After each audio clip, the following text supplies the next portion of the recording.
বিভিন্ন school college পড়ুয়া ছাত্র যুবকেরা প্রেমের নামে প্রতারণা করে ছাত্রী মেয়ে বান্ধবীদেরকে নিয়ে সমস্ত সাইবার ক্যাফে ও চাইনিজ রেস্টুরেন্টে সারাদিন আড্ডা মারে এবং মেয়েদের সরলতার সুযোগ নিয়ে তাদের ইজ্জত লুণ্ঠন করে। আমাদের কোমলমতি বোনদেরকে ব্ল্যাকমেইলিং করে তাদের পর্ণ সিডি বাজারে ছেড়ে অশ্লীলতার মহোৎসব শুরু করেছে। বিশেষ করে স্কুল কলেজে পড়ুয়া ভাই বোনেরা চরম শিকার হয়ে জীবনের মহামূল্যবান সম্পদ হারাচ্ছে। এ সম্পর্কে শরীয়তের বিধান জানতে চাই এবং বিবাহ বহির্ভূত মেলামেশা সম্পর্কে বিস্তারিত জানালে কৃতজ্ঞ হব। এটি একটি প্রশ্ন, এই প্রশ্নটি খুবই গুরুত্বপূর্ণ এবং সময় উপযোগী।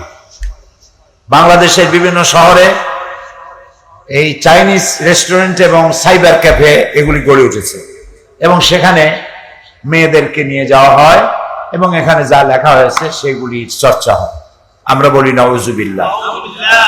এগুলি তো আরো বাড়বে যদি মেয়েরা তাদের সম্মান সম্পর্কে সতর্ক না হয়।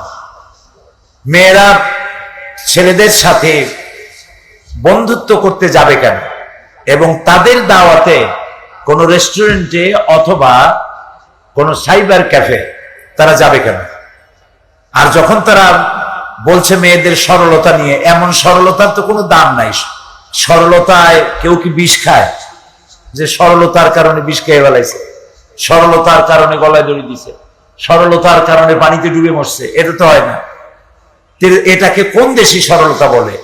যুবতী মেয়ে তার ভাবাই উচিত তার জীবনের লালিত শ্রেষ্ঠ সম্পদ তার সতীত্ব। সেটি যত বড় যার সাথে টেলিফোনে কথা হোক আর ক্লাসমেট হোক, তাকে বন্ধু বানায়া তার সাথে এই সমস্ত জায়গায় গমন করার অর্থই হলো সরলতা নয়, বরং নিজে জেনে বুঝে এই বিপদ ঘাড়ে করে নিয়েছে। এটি ঢাকা বিশ্ববিদ্যালয় সহ বিভিন্ন বিশ্ববিদ্যালয় এগুলি আমরা শুনতে পাই। এভাবে তাদেরকে নিয়ে গিয়ে তারপরে পর্ণ ছবি উঠায়া তার আর বিবাহেরও কোনো সুযোগ থাকে না, গলায় দড়ি দিয়ে মরা ছাড়া আর পথ থাকে। কাজে এর থেকে বাঁচার একমাত্র উপায় হলো ছাত্রী জীবনে কোন ছেলেদের সাথে অবৈধ প্রেমে লিপ্ত না হওয়া। এটা মনে রাখা দরকার। মেয়ে হিসেবে যখন জন্মগ্রহণ যারা করেছেন, একজন পুরুষ সাথী আল্লাহ তার জন্য বৈধভাবে জোড়া রেখেছেন। সুতরাং বিয়ে একদিন হবেই, তার আগে প্রেম করে বিবাহ বহির্ভূত প্রেম ইসলাম হারাম করেছে, জায়েজ নাই। এতে নিজের সর্বনাশ করা ছাড়া আর কোনো পথ নাই। কাজে আমি এটাকে সরলতা এবং কমলতা, কোমলমতি আমি বলে এটাকে মনে করি না।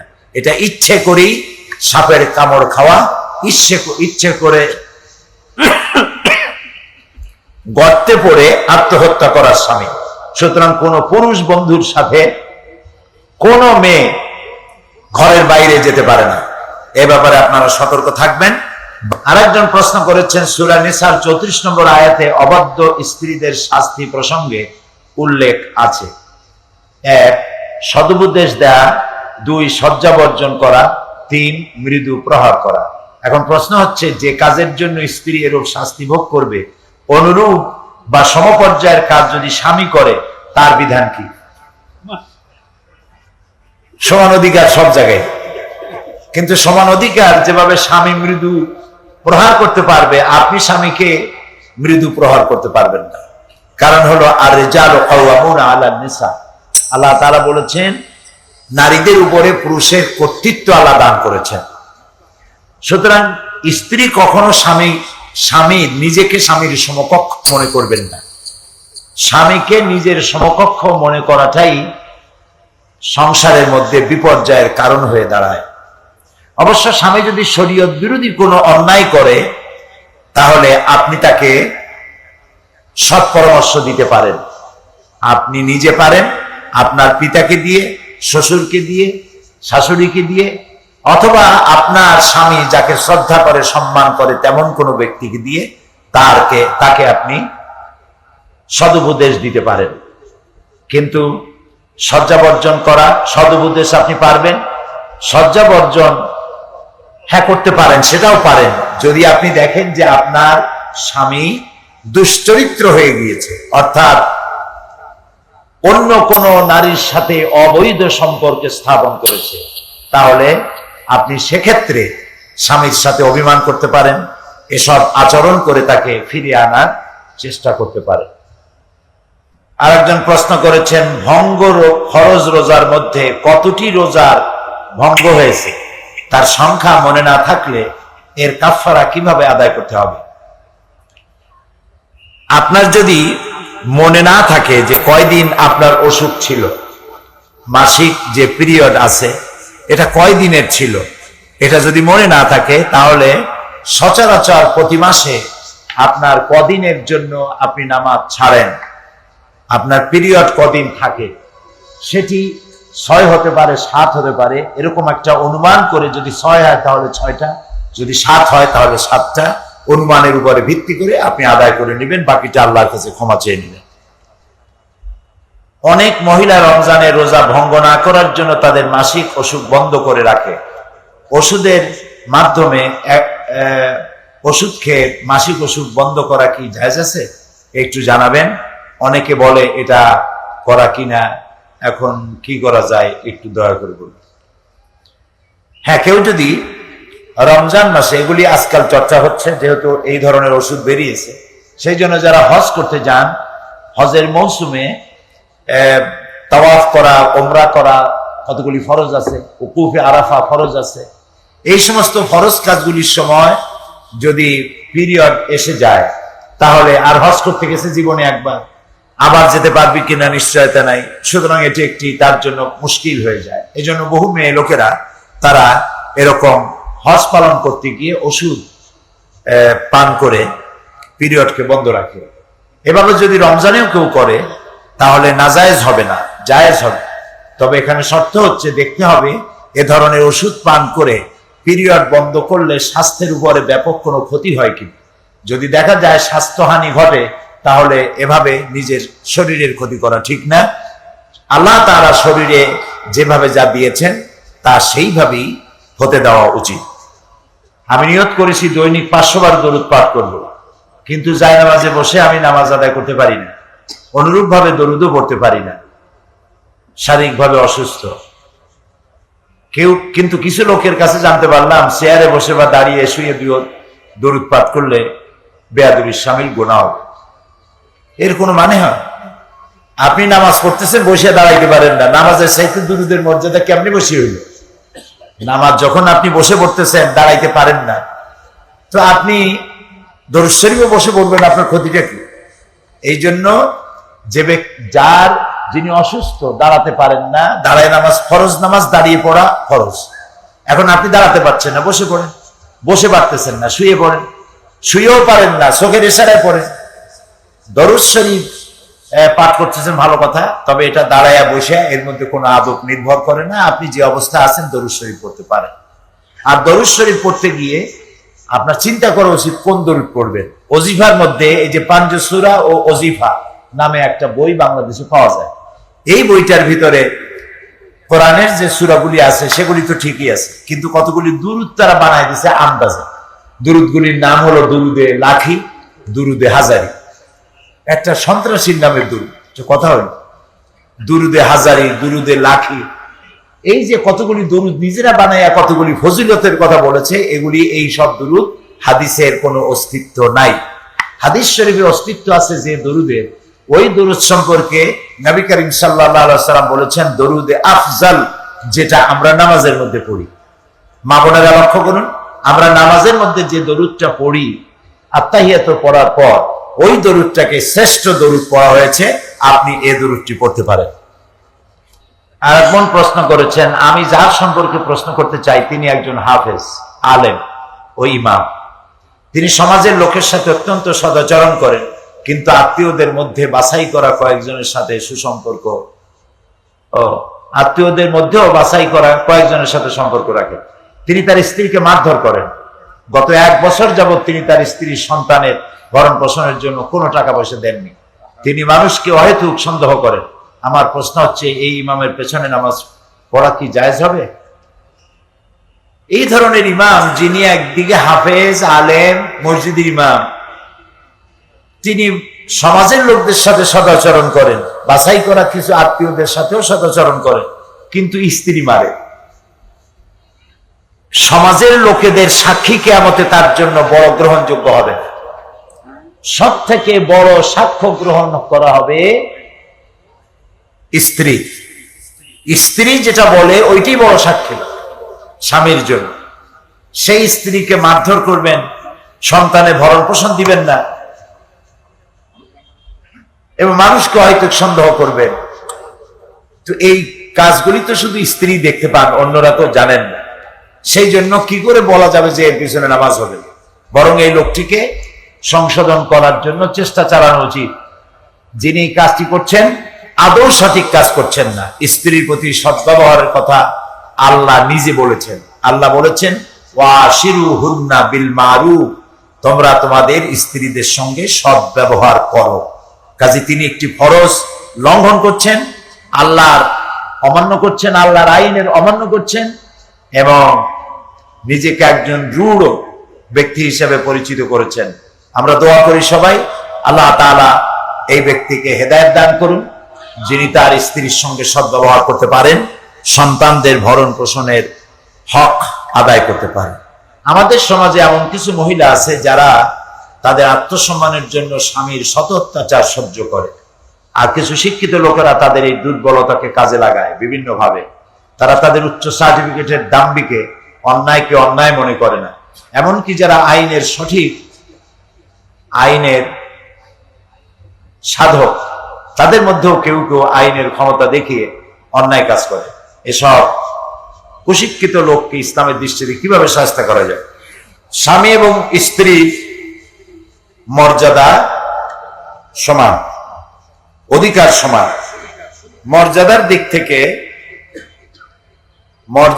থেকে সাল্লাল্লাহু আলাইহি ওয়াসাল্লাম একদিন হেঁটে যাচ্ছিলেন কবরস্থান থেকে, তারপরে দাঁড়িয়ে গেলেন, দাঁড়িয়ে বললেন, তোমরা কেউ একটা ডাল ভেঙে নিয়ে আনো। তো একজন একটা খেজুরের ডাল ভেঙে নিয়ে আসলো। নবী করিম সাল্লাল্লাহু আলাইহি ওয়াসাল্লাম ওটি কবরের মাঝখানে পুঁতে দিলেন, আর বললেন যে, জিজ্ঞাসিত হয়ে জবাবে বললেন যে, আমি দেখতে পাচ্ছিলাম এই কবরের মধ্যে কবরওয়ালার উপরে আযাব হচ্ছে, তো আমি খেজুর গাছের ডালটা পুঁতে দিলাম।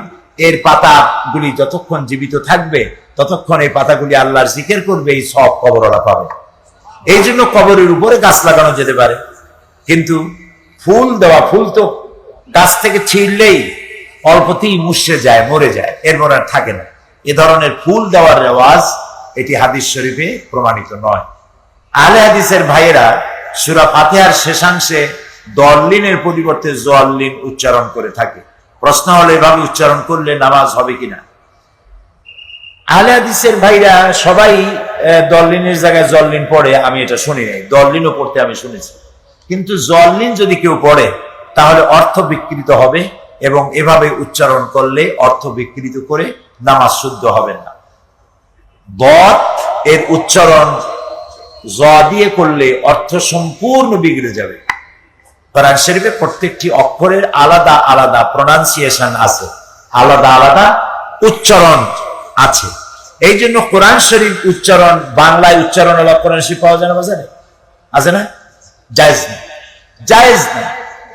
আরবি ভাষার উচ্চারণ উর্দু, ইংরেজি, বাংলা, ফার্সি কোন ভাষা দিয়ে আরবি উচ্চারণ হবে না। কারণ জাল আর জ, এটা বাংলা দিয়ে কি দিয়ে লিখবেন? কত দিয়ে, কোন অক্ষর দিয়ে লিখবেন? তারপরে বড় কাফ আর ছোট কাফ, 50টা ক এক জায়গায় করলে একটা বড় কাফের উচ্চারণ হবে? বলেন, পুরুষেরা কর হবে না। তা আপনি আরবির আইন, এটার উচ্চারণ কেমনে করবেন? সরেয়া 2000 এক জায়গায় লাগে, আইন হবে? হবে না। তোয়া এবং জ কেমনে উচ্চারণ করবেন? তোয়া, এটার উচ্চারণ করে তয় ওকার অন্তস্থ আকার দিলে তোয়া হবে, কিন্তু আরবি ত এটা হবে না। সেই জন্য জল্লিন যদি কেউ পড়ে তাহলে নামাজ অশুদ্ধ হয়ে যাবে। এটা দল্লিন, গায়রিল মাগদুবি আলাইহিম ওয়ালা দল্লিন, দালও না আর জও না, উচ্চারণ হবে এর মাঝখান দিয়া, দল্লিন। কিছুদিন পূর্বে একজন প্রশ্ন করেছেন, আমি পাগল হয়ে গিয়েছি। একজন মহিলার পানি পড়া অন্যান্য ঔষধের সেবন করে আল্লাহ রহমতে সুস্থ হয়ে উঠি। এখনো মাঝে মাঝে খারাপ লাগলে ওই মহিলা থেকে পানি পড়া, তেল পড়া নিয়ে আসি। কিন্তু আমার প্রশ্ন হচ্ছে, ওই কাজটি শরীয়তের দিক থেকে গ্রহণযোগ্য কিনা জানালে খুশি হোক। খুব ভালো হইতো যদি ওই মহিলার কাছে যাওয়ার আগে আমাদের জিজ্ঞেস করতেন। আপনি তো যাইয়া ফেলাইছেন। যাই হোক, মহিলা আপনাকে যে তেল পড়া পানি পড়া দেয়, কি পড়িয়ে দেয় সেটা আপনার শোনা দরকার। কুফরি কালামে অনেক সময় রোগ ভালো হয়। দেশে কলেরা হলে সৎকা দিলেও কলেরা চলে যায়, আর শীতলার নামে বলি দিলেও চলে যায়। এখন মুসলমানদের ইমানের পরিচয় হবে যে শীতলার নামে বলি দিল পাঠা, না সৎকা দিল আল্লাহর নামে, কোনটা? এখন তাবিজে এই সমস্ত পানি পড়া তেল পড়ায় রোগ ভালো হইতে পারে, হইতেও পারে। অন্ধকারে ঢিল ছড়লে দুইটা তো লাগতেই পারে, নাকি পারে না? পুরুষের জিগেলে আপনারা কথা কবেন না, পারে। তো সেই জন্য দেখতে হবে, আপনি তাকে জিজ্ঞেস করবেন যে তুমি যে এগুলো পড়ে পড়ে দাও, কি দিয়ে পড়ে একটু শোনাও তো আমারে। তারে আশ্বাস দিবেন যে আমি তোমার মতো তেল পড়ার ব্যবসা করবো না, কিন্তু তুমি আমারে শোনাও জিনিসটা কি, কোরআন হাদিস কোরআন দিয়া পাও কিনা। যদি কোরআন না হয় এই মহিলার কাছে আর যাবেন না। প্রশ্ন, তকবীরে তাহরিমার সময় প্রচলিত নিয়ম অনুযায়ী মহিলারা কাঁধ পর্যন্ত আর পুরুষরা কান পর্যন্ত হাত উঠানোর নিয়ম আছে, কিন্তু হাদিস শরীফে উল্লেখ আছে রাসূল নিজে উভয় প্রকার আমল করেছেন, কিন্তু কোনটি পুরুষ ও কোনটি মহিলা তা ঠিক করা হয়নি। তাহলে কেন কাঁধ পর্যন্ত হাত উঠানোকে মহিলার পদ্ধতি হিসাবে প্রচলিত? বিষয়টা হচ্ছে মেয়ে লোক এবং পুরুষ লোক এই দুইজনের গঠন প্রকৃতি, শারীরিক গঠন প্রকৃতি সম্পূর্ণ আলাদা, ঠিক না? কাজেই পুরুষ যেটা করবে মহিলাকে অবিকল সেটাই করতে হবে, এরকম না করলেও চলবে। পুরুষের হাত একদম উঁচু করা আর মেয়েদের হাত একদম উঁচু করা, এর মধ্যে অনেক পার্থক্য আছে। কাজেই পুরুষ যেটা করবে মহিলাকে অবিকল সেটাই করতে হবে, এরকম না করলেও চলবে।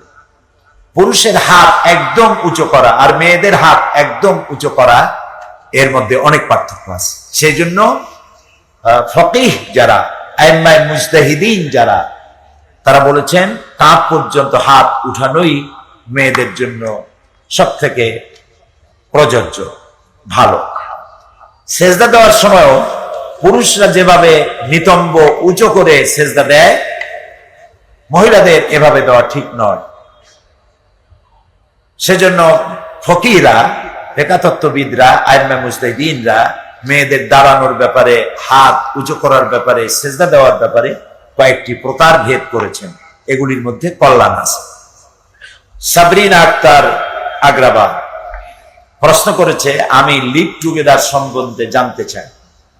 এটি একটি পাশ্চাত্যের শব্দ, লিভ টুগেদার, অর্থাৎ বিবাহের আগে পুরুষ এবং নারী একসাথে থাকা। এটাকেই ওয়েস্টার্ন ওয়ার্ল্ডে লিভ টুগেদার বলা হয়। এই লিভ টুগেদার তারা করে বিশ্বাস করার জন্য। একটা মেয়ে লোক একটা পুরুষ বেছে নেয়, তার সাথে তাকে বয়ফ্রেন্ড করে, আর এই পুরুষটি একটা মেয়েকে গার্লফ্রেন্ড করে। এরপরে এক্সপেরিমেন্ট চালায়, যে এই মেয়েটা এক্সপেরিমেন্ট চালায় যে একে স্বামী হিসাবে আমি নিতে পারবো কিনা, যে আমার সাথে মতের মিল হবে কিনা, তার আচরণ কেমন, হ্যান ত্যান ইত্যাদি। আর স্বামীও, ওই পুরুষটি, স্বামী তো হয় নাই, পুরুষটিও এই মেয়েটিকে নিজের স্ত্রী হিসাবে তার বিহেভ কেমন, কেমন কি হবে না হবে ইত্যাদি, এগুলি বুঝে নেওয়ার জন্য দুইজন একসাথে থাকে, ওটা বসা করে। এর মধ্যে 3-4টে বাচ্চা টাচ্চা হয়ে যায়। তারপরে তারা সিদ্ধান্ত নেয় বিবাহ করবে কিনা। এগুলি পাগল। এই পদ্ধতি ইসলামে সম্পূর্ণ হারাম করেছে, সম্পূর্ণ হারাম, সুস্পষ্ট হারাম। বৈবাহিক জীবন ছাড়া দৈহিক সম্পর্কে স্থাপন করা সম্পূর্ণ হারাম, আর এর পরিণতি সুস্পষ্ট জাহান্নাম। আল্লাহ তাআলা পাশ্চাত্যের এই অনুকরণ প্রিয়তা থেকে বাংলাদেশ তথা পৃথিবীর সব মুসলমানদেরকে আল্লাহ হেফাজত করুন। তবে এটাও সত্য যে ঢাকা এবং বাংলাদেশের কোন কোন শহরে এই লিভ টুগেদার শুরু হয়েছে, পত্রপত্রিকায় পাওয়া গেছে। এটি কপাল পোড়ার লক্ষণ। এগুলি আমাদের দেশের তথাকথিত বুদ্ধিজীবী, তথাকথিত সাহিত্যিক, তথাকথিত মুক্ত বুদ্ধির চেতনাধারী যারা, এই যে কয়দিন আগে এক শয়তান মারা গেল, বাংলাদেশে জ্বালাইছে জনমের মতো, সে তার বইতে লিখেছে বিবাহের প্রয়োজন কি। একটা পুরুষ একটা মেয়ে লোক নিয়ে সারা জীবন থাকবে, একটা মেয়ে লোক সারা জীবন একটা পুরুষ নিয়ে থাকবে, তার স্বাদের বৈচিত্র্যের কোনো উল্টাপাল্টা হবে না, একটা নিয়ে পড়ে থাকতে হবে, কোনো মানে হইল? সুতরাং যে কোনো পুরুষ যে কোনো মেয়ের কাছে যেতে পারে, যে কোনো মেয়ে যে কোনো পুরুষের কাছে যেতে পারে। এগুলি শয়তান, এগুলি বুদ্ধিজীবী নামের কলে বলেন কিগুলা? শয়তান, নিকৃষ্ট শয়তান। আল্লাহ তাআলার দেওয়া বিধান ছাড়া যারা এইভাবে পাপ কাজে লিপ্ত হয় তাদেরই এইডস হয়। আর এইডস রোগ থেকে জাতিকে মুক্ত করার জন্য যত সাইনবোর্ড লাগাক, যত প্রচারণা করুক, নাটক সিনেমা করুক, কোনোটাই ভালো হবে না ধর্মীয় অনুশাসন পালন করা ছাড়া। ধর্মীয় অনুশাসনই কেবলমাত্র এইডস থেকে মানুষকে মুক্ত করতে পারে, অন্য কোনো পথে নয়। সুতরাং লিভ টুগেদার সুস্পষ্ট হারাম। ইসলামী শরিয়া মোতাবেক একজন যুবতী বিধবার জীবন যাপন কি হওয়া উচিত?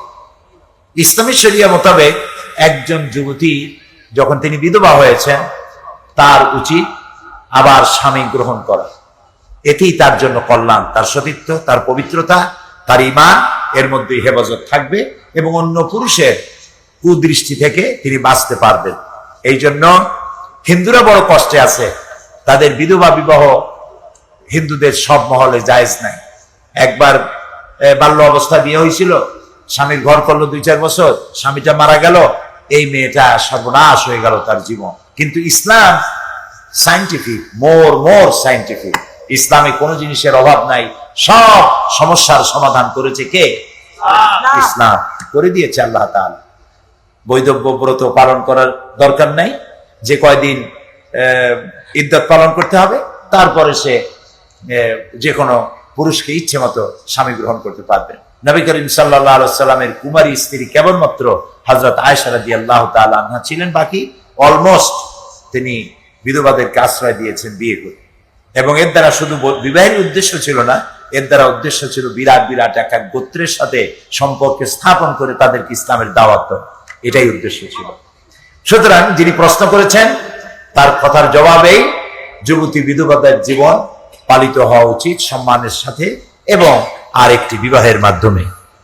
বিবি খাদিজা, কালুশাহনগর, তিনি প্রশ্ন করেছেন, আমাদের মসজিদ অনেক দূর, আমরা স্বামী স্ত্রী ঘরের মধ্যে জামাতে নামাজ পড়তে পারবো কিনা, শরীয়তের দৃষ্টিতে জানতে চাই।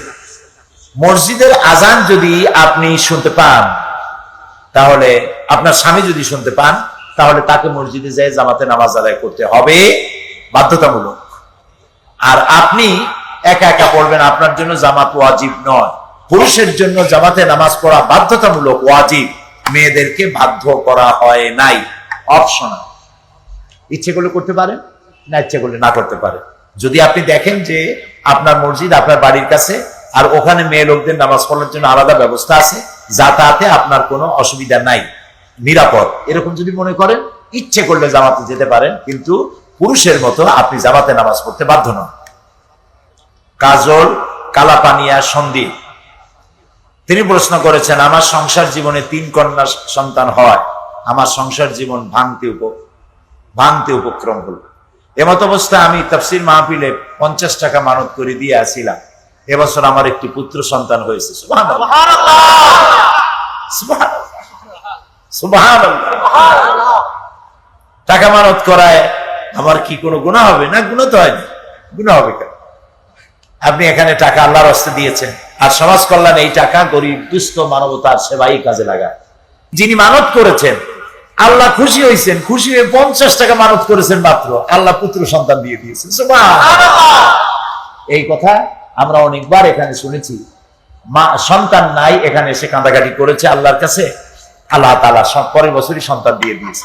এর অর্থ এই না যে প্যারেড ময়দানে দোয়া করলেই কবুল হয়। আল্লাহ কোন সময় দোয়া, কার দোয়া কবুল করেন, এটা আল্লাহ ভালো জানেন। এটা জায়গার কোনো কেরামতি না, সাইদিরও কোনো কেরামতি না, এর সবটার প্রশংসা আল্লাহ তাআলা। তার প্রশংসা, আল্লাহ তাআলার প্রশংসা। কাজী যিনি এটা করেছেন ভালো করেছেন, আমরা দোয়া করি আপনার ছেলেকে আল্লাহ দীর্ঘ জীবন করুন। তবে একটি কথার আমি প্রতিবাদ করতে চাই, সেটি হলো তিনি লিখেছেন 3টি মেয়ে হওয়ার পর সংসারে ভাঙন ধরতে গিয়েছিল। এটি হলো পুরুষদের এক প্রকারের হীনমন্যতা, এটি হওয়া উচিত নয়। সাথে দৈহিক সম্পর্ক স্থাপন করে, এমনটি যদি হয়, বেপরদা হয়, শরীয়ত মানেই না, নামাজ পড়েই না, বাধ্য নয়, এরকম যদি হয়ে যায় এই সমস্ত গুরুত্বপূর্ণ ব্যাপারে তালাক দেওয়া যেতে পারে। তবে সেই তালাক হবে এক এক মাসে এক একটা, 3 মাসে 3টা। তাও আবার দ্বিতীয় মাসে 2 তালাক দেওয়ার পর স্ত্রী যদি সংশোধনের ওয়াদা করে যে আমি ভালো হয়ে যাব, তাহলে তাকে ফিরে আনা যাবে, এই তালাক বর্তাবে না, আবার স্ত্রী হিসেবে ব্যবহার করা যাবে, স্বামী স্ত্রী থাকতে পারে। স্বামী স্ত্রীকে তালাক দিতে পারবে, কিন্তু স্ত্রী স্বামীকে তালাক দিতে পারবে না। এই ক্ষমতাটা সম্পূর্ণভাবে নিয়ন্ত্রিত পুরুষ কর্তৃক। বিষয়টা হলো স্ত্রী তালাক দিতে পারবে না। এখন প্রশ্ন উঠতে পারে যে স্ত্রী তালাক দিতে পারবে না কেন, সমান অধিকার যেখানে, আমরা পারবো না কেন? মেয়েদেরকে এটা দেওয়া হয়নি এই জন্য, মেয়েরা স্বভাব চরিত্রের দিক থেকে পুরুষের চাইতে বেশি আবেগপ্রবণ, বেশি আবেগপ্রবণ। নিজেকে কন্ট্রোল করা, নিয়ন্ত্রণ করা সবসময় তারা পারেন না, অল্পতেই কেঁদে ফেলেন। পুরুষেরা কিন্তু অল্পতে কাঁদেন না। কোন পুরুষ যদি ফট করে কাঁদিয়ে দেয়, কয় যে তোমার স্বভাব তো মেয়ে লোকদের মতো। তো মেয়েরা সহজে কাঁদে, কারণ হলো কলজাটা নরম, অল্পতে সমস্যায় পড়ে যায়। হয়তো সারা জীবন ভালো শাড়ি পাইছে, একদিন শাড়িটা খারাপ হয়ে গেছে, স্বামীর কেন কয় যে তোমার ঘরে আসিয়া ভালো একটা শাড়ি পাইলামই। হয়তো সারা জীবন ভালো কাজ করেছে, স্বামীর সাথে ভালো ব্যবহার, একদিন একটু দুর্ব্যবহার করেছে, কয় যে তোমার বাড়ি আসিয়া একটা দিন একটু তোমার হাসি মুখ দেখলাম না, ভালো ব্যবহার পাইলাম না, এরকম বলে ফেলে। তো এই ধরনের মেয়েদের একটু আবেগ বেশি হয়, আবেগ প্রবণ হন, এবং অল্পতে ঘাবড়ে যান, অল্পতে রাগ হন, ক্ষণভঙ্গু। নবী করিম সাল্লাল্লাহু আলাইহি ওয়াসাল্লাম একবার উটে চড়ে যাচ্ছিলেন, পেছনে উটগুলিতে মেয়ে লোক বসা ছিল। রাসূলুল্লাহ উটের হাওদা, উট চালককে বলতেছিলেন, উট আস্তে চালাও, কারণ তোমাদের উটের উপরে কাঁচ আছে। কাঁচ মানে মেয়ে লোকদেরকে কাঁচ হিসাবে বুঝাইছেন। ক্ষণভঙ্গু, সামান্য একটু লাগলেই ভেঙে যায়, ফেটে যায়। এই জন্য একটু কথায় মুখটা মলিন হয়ে যায়, কালো হয়ে যায়। এই জন্য নবী করিম সাল্লাল্লাহু আলাইহি ওয়াসাল্লাম বলেছেন হযরত আয়েশাকে, আয়েশা তুমি যখন আমার প্রতি অসন্তুষ্ট থাকো তা আমি বুঝতে পারি, আর যখন তুমি আমার প্রতি সন্তুষ্ট থাকো তাও আমি বুঝতে পারি। হযরত আয়েশা জিজ্ঞেস করলেন, তা কিভাবে? রাসূলুল্লাহ বললেন, তুমি যখন আমার উপরে অসন্তুষ্ট থাকো তখন তুমি বলো ইব্রাহিমের রবের কসম করি, আর যখন আমার উপরে খুশি থাকো তখন বলো মুহাম্মদের রবের কসম করি। তো স্বামী স্ত্রীর মধ্যে অভিমান, মান অভিমান ইত্যাদি হতে পারে। এই মান অভিমান করতে গিয়ে স্ত্রীরা, মেয়ে লোকেরা ভারসাম্য রক্ষা করতে পারেন না, তাদের প্রকৃতির কারণে। এটি আল্লাহর দেওয়া, এটি আপনাদের দোষ না। এই জন্য তালাকের দায়িত্ব যদি ক্ষমতা নারীদের দেওয়া হতো, দৈনিক 50 বার স্বামীকে তালাক দিত। সবাই না, কোনো কোনো ক্ষেত্রে সবাই না। মা বোনেরা রাগ করবেন না, কিন্তু এটি স্বভাবগত প্রকৃতি, যা সেটাই আমরা বলছি। সেই জন্য আল্লাহ তাআলা এই দায়িত্বটা পুরুষের হাতে দিয়েছেন। তবে নারীরা কোন কোন ক্ষেত্রে তালাক দিতে পারে, যদি স্বামী নপুংসক হয়ে গেছে, পুরুষত্ব নাই, এটা যদি প্রমাণিত হয়, যদি স্বামী পাগল হয়ে যায়, এটা যদি প্রমাণিত হয়, তাহলে, অথবা নিরুদ্দেশ হয়ে যায়, এই সব ক্ষেত্রে কোর্ট কর্তৃক প্রমাণ করে আপনি নিজের স্বামীকে পরিত্যাগ করে ইচ্ছে মতো পুরুষকে স্বামী হিসেবে গ্রহণ করতে পারেন। এটি হলো তালাকের বিবরণ। আর বইপত্র পড়ে নেবেন, সব কথা এক জায়গায় বলতে গেলে বই লাগবে কোন কাছে। কোরআন হাদিসের দৃষ্টিকোণ থেকে ইন্স্যুরেন্সের বিধান কি? অনেকে বলেন Al Arafah life insurance, Fareast life insurance নাকি সুদমুক্ত, বিস্তারিত জানতে চাই। তাহমিনা, পতেঙ্গা, চট্টগ্রাম। ইন্স্যুরেন্স ব্যাংক সুদমুক্ত হয়েছে, ইসলামী ব্যাংক সম্পূর্ণভাবে সুদমুক্ত, এটা আমরা বলতে পারি, আলহামদুলিল্লাহ বলি। কিন্তু ইন্স্যুরেন্স কোম্পানিগুলি তারা সম্পূর্ণভাবে সুদমুক্ত হতে পেরেছে বলে আমাদের কাছে যথাযোগ্য প্রমাণের অভাব আছে। সেই জন্য আমরা এর ঝুঁকি নিতে চাই না। আমরা মনে করি আপনারা ইসলামী ব্যাংকের সাথে লেনদেন করুন যতক্ষণ পর্যন্ত। এর কারণ হলো, আমি বলি, করুন 1938 সনে ইন্স্যুরেন্স কোম্পানির উপরে একটি আইন বলবৎ আছে, ব্রিটিশ গভর্নমেন্ট কর্তৃক একটি আইন বলবৎ আছে 1938 সনে। এই আইনটা থাকার কারণে ইন্স্যুরেন্স কোম্পানিগুলি সুদমুক্ত হতে পারছে না। যতক্ষণ পর্যন্ত, আমি গভর্নমেন্টকে বলেছি, পার্লামেন্টে এটা আমি উত্থাপন করেছি, 1938 সনের এই আইনটি উইথড্র করার জন্য। এই আইনটি যদি উইথড্র হয়, তাহলে তাহলে ইন্স্যুরেন্স কোম্পানি তাদের কথিত মতে সুদমুক্ত হতে পারবে। আর যতক্ষণ পর্যন্ত 1938 সনের আইন বলবৎ থাকবে ততক্ষণ পর্যন্ত ইন্স্যুরেন্স কোম্পানিগুলির যত বড় শরিয়া কাউন্সিল থাকুক 100% সুদমুক্ত হতে পারবেন। কোন কোন ধরনের মৃত্যু? শহীদি মৃত্যু। যেমন অনেক মেয়েরা বাচ্চা প্রসবের সময় মারা যায়, শুনেছি ওটা শহীদি মৃত্যু। আর বীজ দিয়ে চমকে মানুষ যেভাবে মারা যায় ওটাও নাকি। তারা কোন কোন ধরনের মৃত্যু শহীদি বিস্তারিত জানতে চাই। আজকাল বিশেষ করে দেখা যায় কয়েক সন্তানের মা নিজ স্বামীর সংসার ত্যাগ করে অন্য ছেলেকে বিবাহ করে চলে যায়। মারাত্মক। শহীদি মৃত্যু সম্পর্কে বলা হয়েছে আগুনে পুড়ে মরা, পানিতে ডুবে মরা, দুর্ঘটনায় মৃত্যু হওয়া, কলেরায় মারা যাওয়া, এগুলিকে শহীদি মওত বলা হয়। তবে সর্বক্ষেত্রেই শর্ত হচ্ছে ঈমান নিয়ে মরা। ঈমান নিয়ে মরতে পারলে রাসূল যে সমস্ত কথাগুলি বলছেন এই সব ঘটনায় মারা গেলে শহীদি মওত হবে।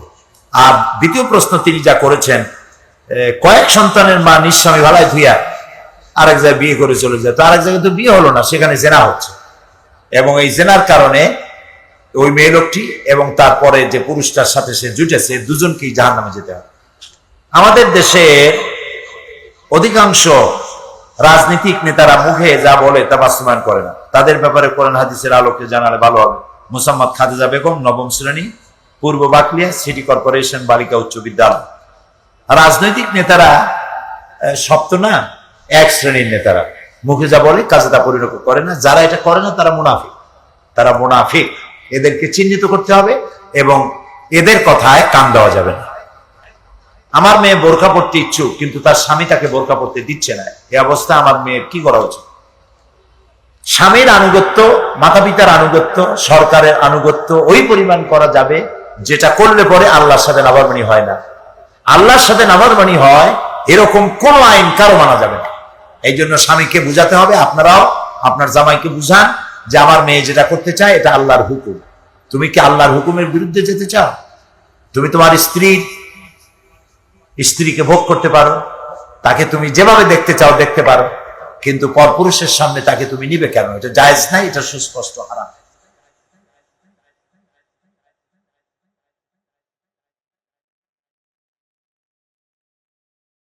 সম্মানিত মা এবং বোনেরা, চট্টগ্রাম তাফসীরুল কোরআন মাহফিলের আজকে 4র্থ দিবসের দিনের এই অংশে মহিলাদের জন্য আয়োজিত বিশেষ মাহফিলে আপনাদের প্রশ্নের জবাব দেওয়ার পর কিছু দ্বীনি কথা আপনাদের সামনে বলা প্রয়োজন বোধ করছি। আল্লাহ তাআলা বলেছেন, ইন্নাদ দীনা ইনদাল্লাহিল ইসলাম। আমার কাছে কেবলমাত্র পছন্দনীয় আল্লাহর কাছে, আল্লাহ বলছেন আমি আল্লাহর কাছে পছন্দনীয়, গ্রহণযোগ্য একমাত্র জীবন ব্যবস্থা যার নাম, পুরুষেরা জোরে বলেন, যার নাম হচ্ছে ইসলাম। এই ইসলামে সব জিনিসের কথা বলা হয়েছে যা মানুষের জীবনে প্রয়োজন, সব বলা হয়েছে। পৃথিবীতে আল্লাহ মানুষ সৃষ্টি করেছেন, 2টা ভাগে ভাগ করেছেন, একদিকে পুরুষ আর একদিকে নারী। মানুষ হিসেবে আল্লাহর কাছে উভয় সমান, উভয় সমান। মা বোনেরা, এই পৃথিবী থেকে একদিন আমাদের সকলকেই বিদায় হতে হবে। কেউ আমরা এই পৃথিবীতে চিরস্থায়ী বসবাসের জন্য আসিনি। সেই জন্য এই পৃথিবীতে যতদিন আমরা থাকি ততদিন যেন আল্লাহর হুকুম মেনে থাকতে পারি, এটাই হলো সব থেকে বড় কাম্য। পৃথিবীতে আল্লাহ রাব্বুল আলামিন আমাদেরকে সৃষ্টি করেছেন এবং আমাদেরকে বলেছেন, ইয়া আইয়ুহাল্লাযীনা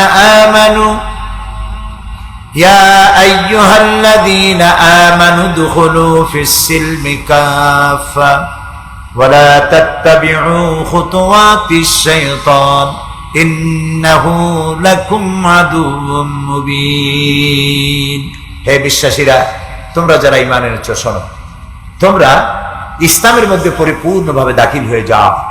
একটু আধটু না, পরিপূর্ণরূপে ইসলামের মধ্যে দাখিল হয়ে যাও, আর শয়তানের পদাঙ্ক অনুসরণ করো না। ইসলামের মধ্যে পরিপূর্ণ দাখিল আমরা সবাই হতে চাই। কিভাবে হব? আল্লাহর হুকুম মানলেই ইসলামের মধ্যে দাখিল হওয়া হবে। আল্লাহ কি বলেছেন? আল্লাহ বলেছেন নামাজ পড়। পুরুষের নামাজ কোনো অবস্থায় মাপ নাই, পাগল হয়ে যাওয়া ছাড়া, বেহুশ হওয়া, মরে যাওয়া, এছাড়া নামাজ মাপ নাই। কিন্তু মহিলাদের প্রতি মাসে মাসে নামাজে কনসেশন আছে, বছরে একবার ফরজ রোজার মধ্যেও কনসেশন আছে। এটি নারীদের প্রতি আল্লাহ তাআলার ইহসান, আলহামদুলিল্লাহ বলি। তো নামাজ আদায় করা, রমজান মুবারকে রোজা রাখা আর পর্দায় থাকা, নারীদের জন্য পর্দা করা ইসলাম ফরজ করে দিয়েছেন। আল্লাহ তাআলা বলেছেন, কুল লিল মুমিনিনা ইয়াগুদ্দু মিন আবসারিহিম ওয়া ইয়াহফাজুনা ফুরুজাহুন্না কুল লিল মুমিনাতি ইয়াগুদ্দু মিন আবসারিহিম। হে নবী, মোমেন পুরুষদের বলেন তারা যেন পরনারী থেকে চক্ষুকে নিম্নগামী করে, আর মোমেনা মহিলাদেরকে বলেন তারা যেন পর পুরুষ থেকে নিজেদের চক্ষুকে নিম্নগামী করে রাখে।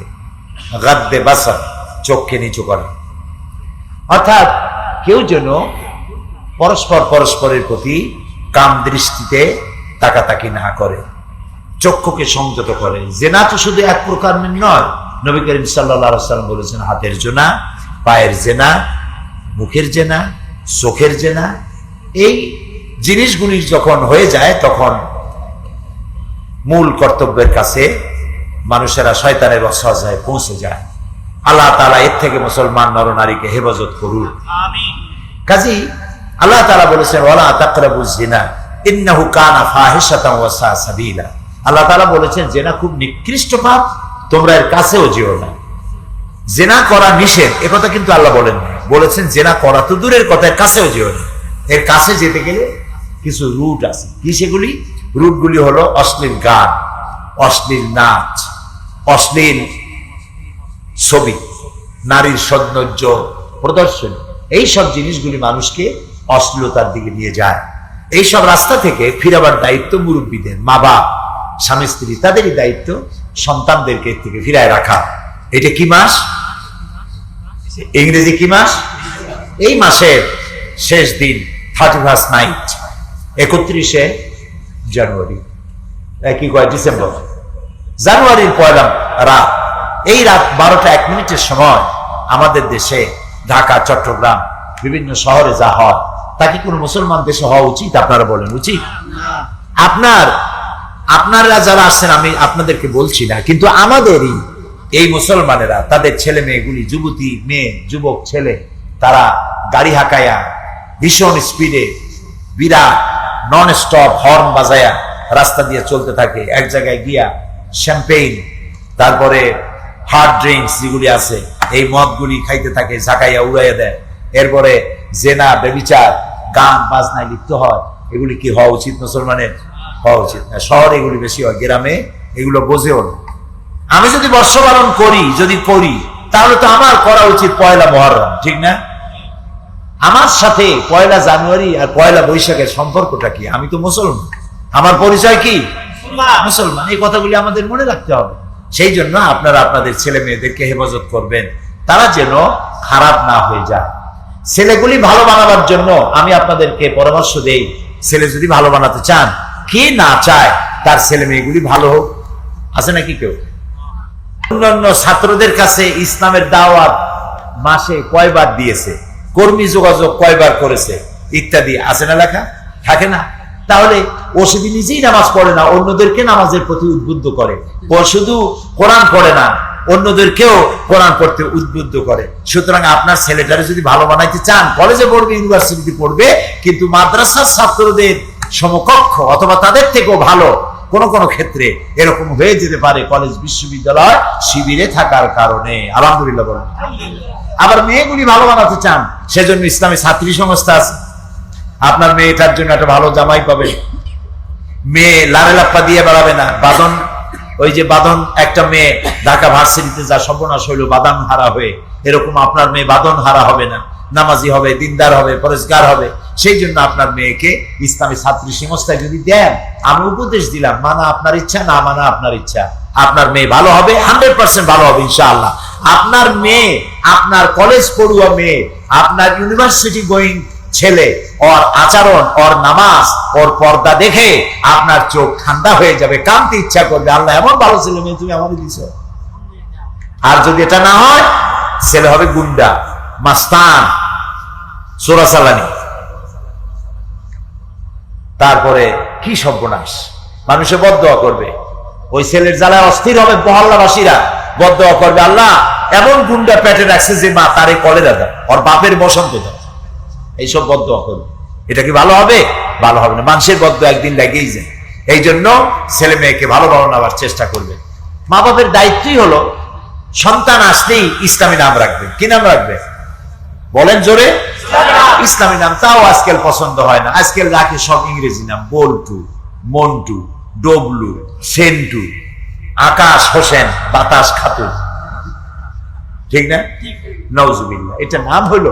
মা বোনেরা একটু চিন্তা করেন তো, একটু চিন্তা করেন, আপনারা অত্যন্ত সুশিক্ষিতা মা বোন, চিন্তা করেন এই ডবলু আর মন্টু এই সব নামের লোকেরা পৃথিবীতে কোন ইতিহাস সৃষ্টি করতে পেরেছে গুন্ডামি করা ছাড়া?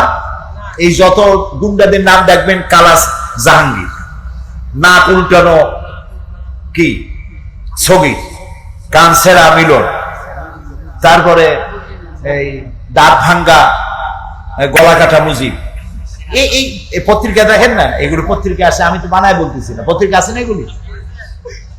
নাম হাবিজাবি রাখবেন তো গুন্ডা হবে আর মাস্তান হবে। এই যে যত অলিউল্লাহদের মাজার আছে, এরকম আপনারা দেখছেন হযরত মন্টু রহমাতুল্লাহ আলাইহির মাজার, এখন তাফসীর পেশ করবে হযরত মাওলানা বল্টু সাহেব, এরকম হয়েছে কোনদিন? বাজে নাম রাখবেন, ছেলেটা শয়তান হবে, মানুষ হবে না, জিন্দেগিতে মানুষ হবে না, হাবিজাবি হয়ে যাবে। বল্টু, ডবলু, সেন্টু, ওবি, কপি, আকাশ, বাতাস, সাগর, গাছপালা, এইসব নাম রাখবেন, শয়তান হয়ে যাবে। এই জন্য নাম রাখবেন ইসলামী নাম। জোরে বলেন, কি নাম রাখবেন? আরবি মানে যা আছে। কেন সাহাবীদের নাম পছন্দ হয় না? রাসূলুল্লাহর স্ত্রীদের নাম পছন্দ হয় না? সুবহানাল্লাহ, সুবহানাল্লাহ। এগুলি নাম রাখবেন, নামেরও আসর হয়, নামেরও আসর হয়। ভালো ভালো নাম রাখবেন, ভালো হবে আলহামদুলিল্লাহ। এই জন্য প্রথমে ভালো নাম রাখবেন, দিন শিখাবেন, ইমান শিখাবেন, চরিত্রের উপরে চালাবেন। মা বোনেরা, একদিন এই পৃথিবী থেকে আমাদের বিদায় হতে হবে। আপনি, আমি, আমরা কেউ থাকবো না। হায় হায়, সবার মৃত্যু হবে। আর এই মৃত্যু যদি ইমানের সাথে না হয়, তাহলে খাসরাত দুনিয়া ওয়াল আখিরাহ, যালিকা হুয়াল খুসরানুল মুবিন। আমও গেল, সালাও গেল, সব শেষ। ইমানের সাথে যদি কারো মৃত্যু হয়ে যায়, কবরের ভিতরে প্রশ্ন হবে, মান রব্বুকা ওমা দীনুকা ওমান নাবিয়্যুকা। প্রশ্ন করা হবে, তোমার রব কে, তোমার দিন কি, আর তোমার নবীকে। ঈমান নিয়ে যদি মারা যায়, তাহলে সে বলবে, আমার রব হচ্ছে আল্লাহ। বলেন আল্লাহ, আমার রব আল্লাহ, আমার দিন ইসলাম, আর আমার নবী মুহাম্মদ রাসূলুল্লাহ সাল্লাল্লাহু আলাইহি ওয়াসাল্লাম। তখন নবী করিম সাল্লাল্লাহু আলাইহি ওয়াসাল্লামের চেহারা মোবারক দেখানো হবে কবরওয়ালাকে। বলা হবে, মা কুনতা তাকুলু ফি হাযার রাজুল, এই লোকটি সম্পর্কে তুমি কি ধারণা পোষণ করতে, তুমি কি চেনো? যে ব্যক্তি মুমিন ঈমান নিয়ে মরছে, সে বলবে, হাযা নবিয়ুনা মুহাম্মদুর রাসূলুল্লাহ সাল্লাল্লাহু আলাইহি ওয়াসাল্লাম, এটা আমার নবী। সুবহানাল্লাহ। আর যদি বেঈমান হয়ে মরে, তারে প্রশ্ন করা হবে, মান রব্বুকা ওয়া মা দীনুকা ওয়া মান নাবিয়্যুকা।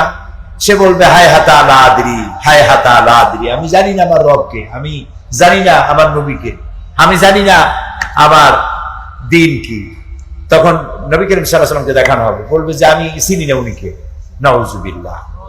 এই যে কপাল পুড়বে, এই যে কপাল পুড়বে, জাহান্নামের শাস্তি শুরু হয়ে যাবে। হায় রে আল্লাহ। আর ইমানদারদের জন্য যখনই সে জবাবগুলি দিতে পারবে, তখন গায়ব থেকে আওয়াজ আসবে, ফাফরিশু বিল জান্নাহ ওয়ালবিসু বিল জান্নাহ। হে আমার ফেরেশতারা, আমার এই বান্দাকে জান্নাতের বিছানা বিছায় দাও, কবরের মধ্যে বেহেশতের বিছানা বিছায় দাও, আর জান্নাত থেকে পোশাক নিয়ে তারে ভরাইয়া দাও।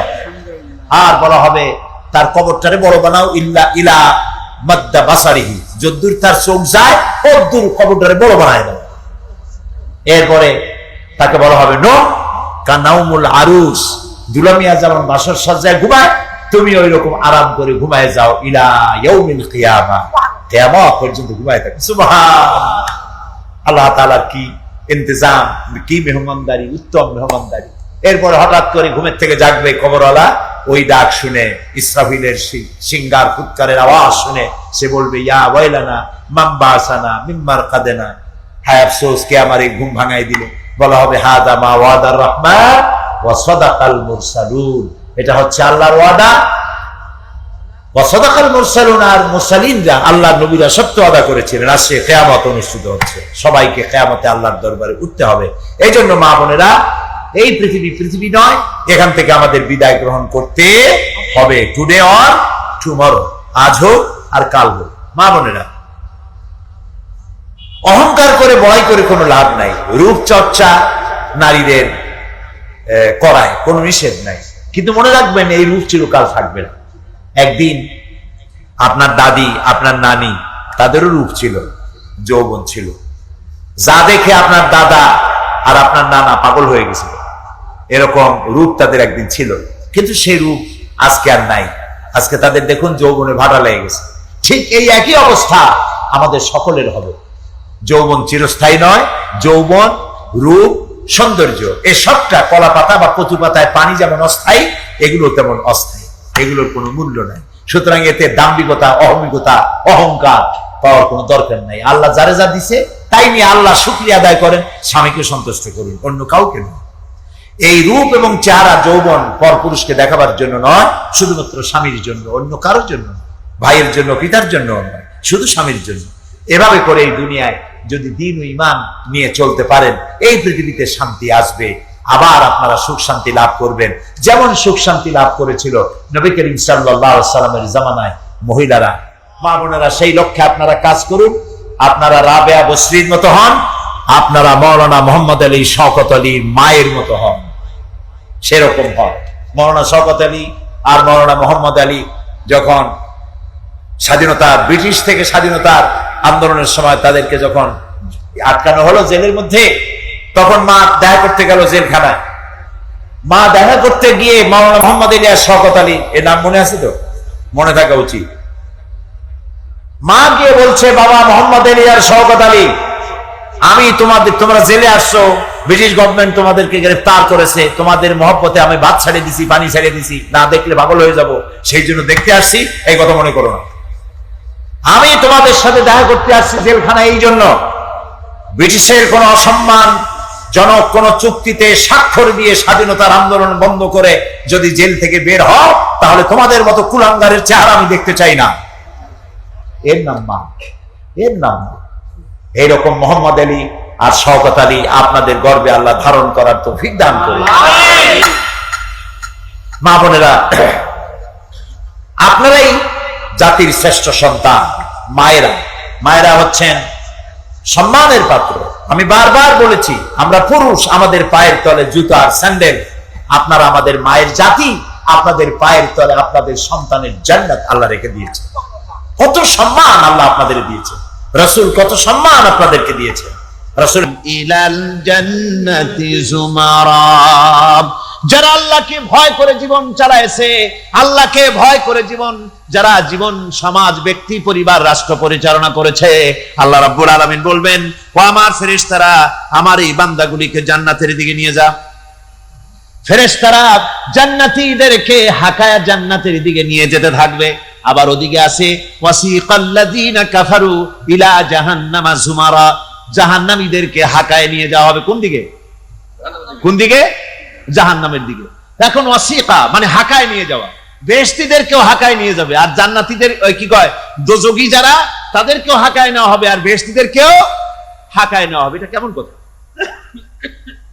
দুই জায়গায় হাকানি খাওয়ান লাগবে। হাকানি বোঝেন তো? ধাক্কা।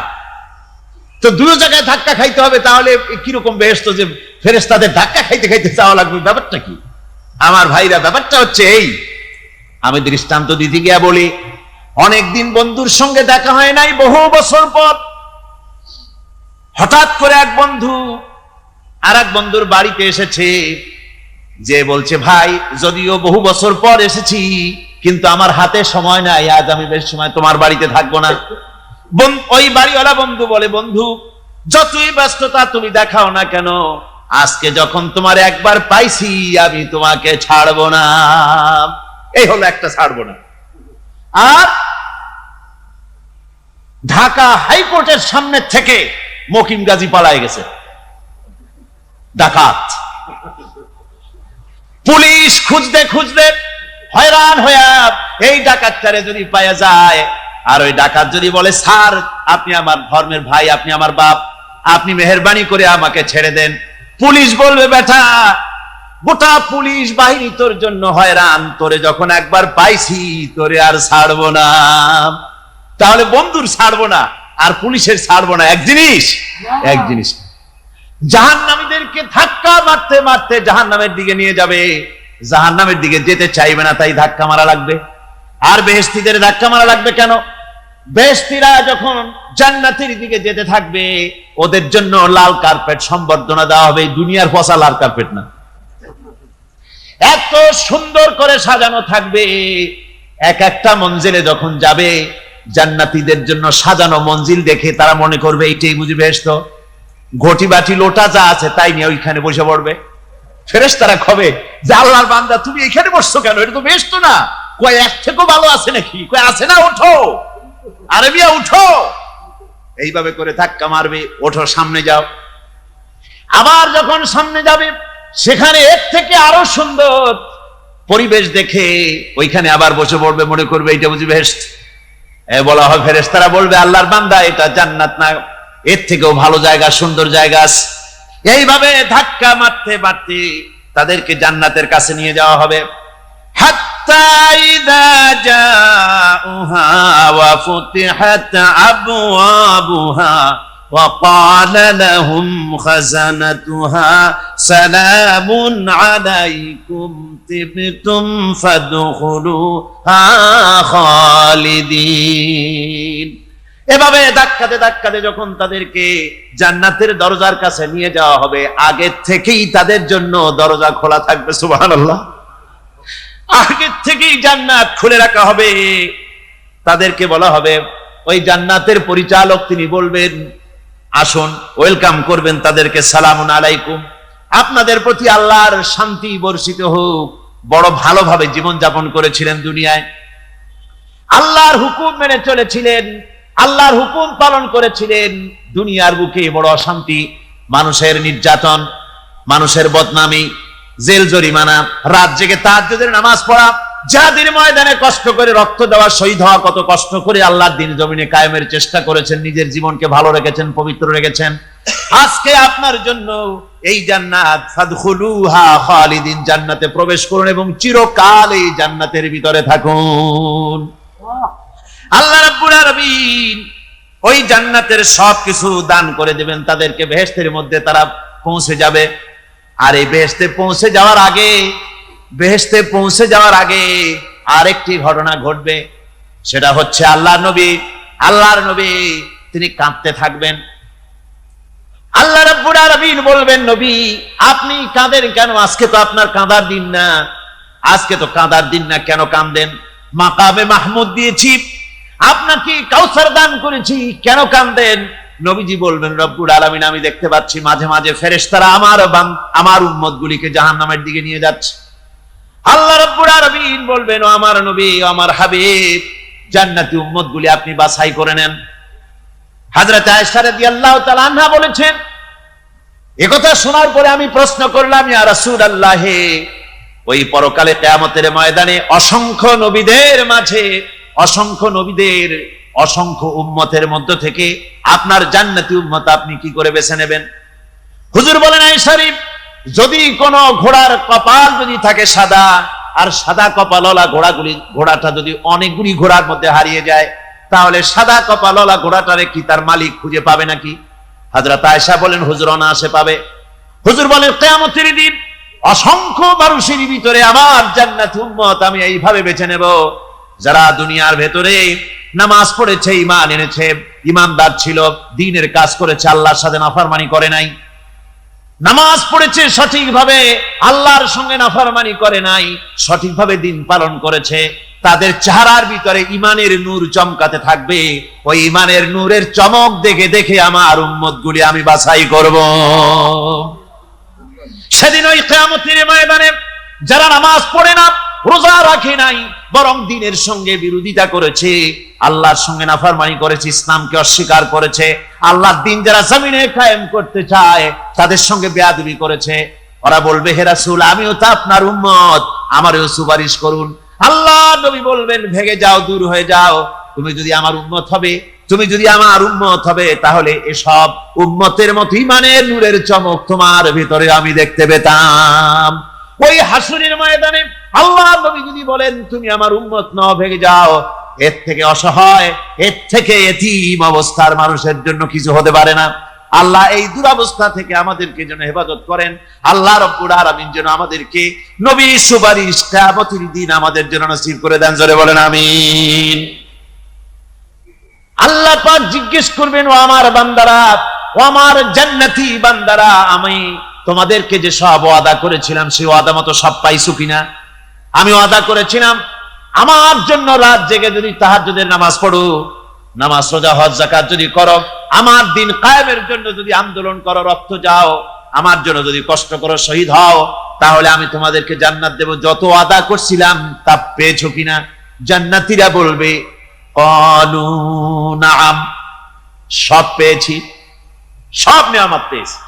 আল্লাহ বলেন সব পাও নাই, ওয়ানাদাইনা মাজিদ, আমার কাছে আরো বেশি আছে, আমার কাছে আরো বেশি আছে, সব পাও নাই। জান্নাতীরা বসে থাকবেন, বুঝতে পারবেন না এত নিয়ামত পেয়েছি, আল্লাহর কাছে আরো আছে। আল্লাহর নবী তখন মুখ খুলবেন, নবীজি বলবেন রব্বুল আলামিন, জান্নাতীরা বলতে সাহস পেতেছে না, সব পেয়েছে ঠিকই, কিন্তু যার জন্য গভীর রাতের আরামের ঘুমকে হারাম করে তাহাজ্জুদের নামাজ পড়েছে, যার জন্য স্ত্রী পুত্র পরিজনের মায়া পরিত্যাগ করে জিহাদের ময়দানে শহীদ হয়েছে, যার জন্য জেল খাটলো, জরিমানা দিল, যার জন্য নির্যাতিত হলো, সে আল্লাহ রাব্বুল আলামিনকে তারা এখনো দেখে নাই। আল্লাহ রাব্বুল আলামিন বলবেন, আমি আমার বান্দার শেয়ারজ পুরা, শেয়ারজি পুরা করব।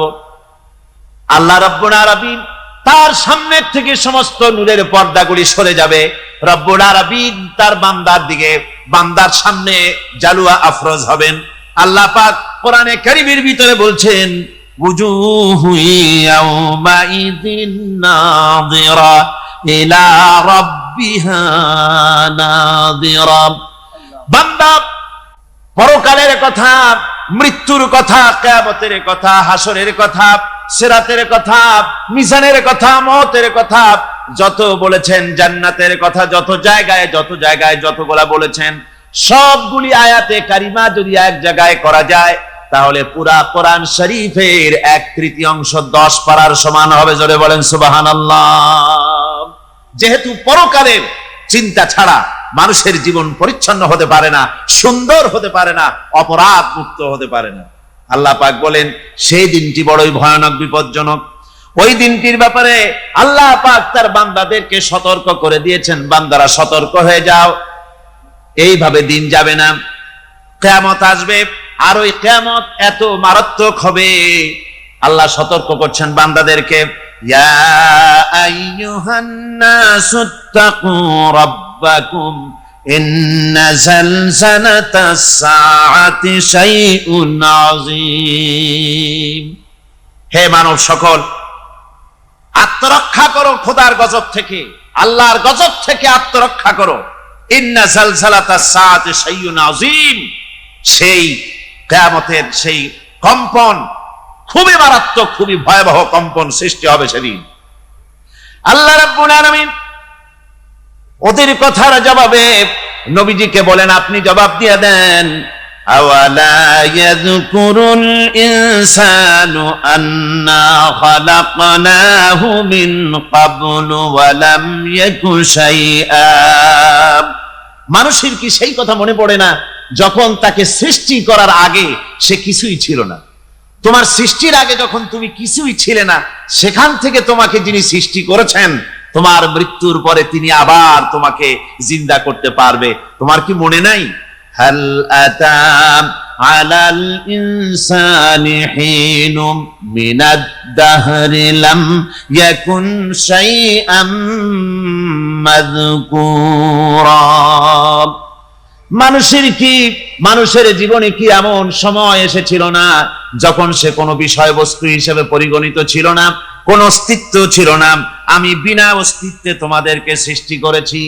বিনা অস্তিত্বে যখন তৈরি করতে পারলাম, তখন বুঝি আমি আবার তোমাদেরকে জিন্দা করতে পারবো না। এটা কেমন কথা তোমরা বলো?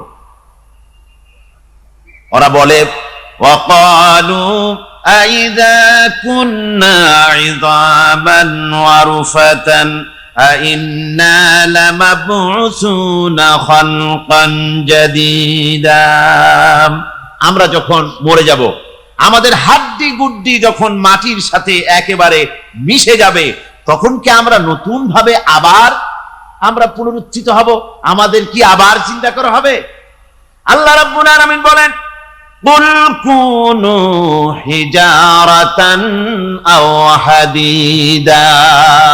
ও নবী, শুনিয়ে দেন, তোমরা যদি মরে গিয়া মাটির সাথে মিশে গিয়া যদি পাথরও হয়ে যাও, আর যদি তোমরা লোহাও হয়ে যাও, তারপরেও আল্লাহ রব্বুল আলামিন তোমাদেরকে জিন্দা করবেন, আবার তোমাদের উঠাবেন। ওরা বলে যে আচ্ছা বুঝলাম, কে উঠাবে আমাদের? কেমনে উঠাবে? আল্লাহ পাক বলেন ফাসায়াকুলুনা মান ইউঈদুনা। ওরা বলে আমাদেরকে কে উঠাবে, আমাদেরকে কে জিন্দা করবে? আল্লাহ পাক জবাবে বলেন কুলিল্লাযী ফাতারাকুম আউওয়ালা মাররা। যিনি তোমাদেরকে প্রথম সৃষ্টি করেছেন, তিনি আবার তোমাদেরকে জিন্দা করবেন। আল্লাহ পাক সুন্দর করে বুঝাচ্ছেন। এই সব কথা শোনার পরে ফাসায়ুনগিদুনা ইলাইকা রুউসাহুম ওয়া ইয়াকুলুনা মাতা হুয়া। এসব কথা শোনার পরে আল্লাহ বলেন ওই কাফেরেরা মাথা ঝুলায় ঝুলায়, এতে কোনো সন্দেহ নাই, আপনি খানা খান, আপনি বাজারে যান, এটাই মূল আপত্তির বিষয় না। মূল কথা হলো তারা পরকালকে অস্বীকার করেছে। আল্লাহ পাক বলেন ওয়া আন্নাস সাআতা আতিয়াতুন লা রাইবা ফিহা। অবশ্যই সে সময় আসবে, সে কিয়ামত আসবেই, এতে কোনো সন্দেহ নাই। ওয়া আন্নাল্লাহা ইয়াবআসু মান ফিল কুবুর। আর আল্লাহ পাক তিনি কবরের মধ্যে অন্তর্হিত যা কিছু আছে সবাইকে কিয়ামতের দিন আল্লাহ পাক ময়দানে উঠাবেন। কিয়ামতে আল্লাহর দরবারে সকলকে হাজির হতে হবে।